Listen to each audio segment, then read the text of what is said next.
a Machiavellian tale of Iran, Israel, and the theatre of war. In the unforgiving chessboard of the Middle East, war is not simply blood and steel. It is a language of leverage, optics, and cold strategy. The missile strike was never meant to destroy. It was meant to signal.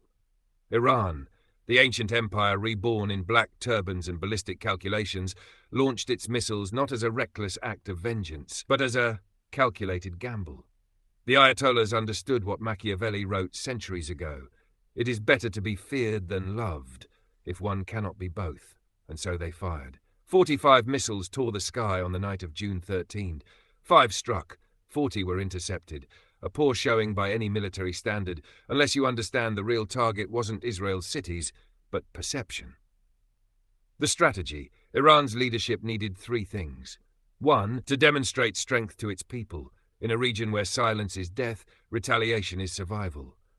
2, to test Israel's Iron Dome, not to defeat it, but to study its gaps, its behavior, its rhythm. 3, to remind Washington, Riyadh, and Ankara that Iran still moves pieces on the board. The missiles that failed didn't matter. The message did. We are not afraid to escalate. Can you say the same? Israel's response. Israel, for its part, understood the dance. It did not raise Tehran. It didn't carpet-bomb air bases. Instead, it let its defense systems speak. The Iron Dome intercepted with precision.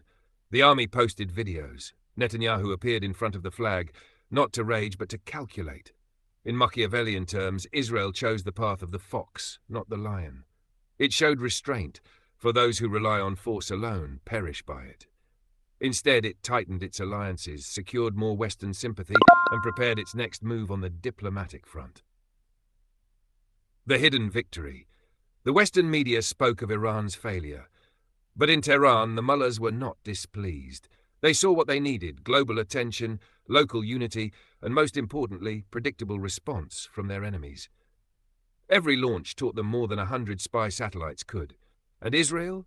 Israel knew the game too. It welcomed the failed strikes, each one a justification for further surveillance, funding, and preemptive legitimacy in the next act of war. The Machiavellian lesson.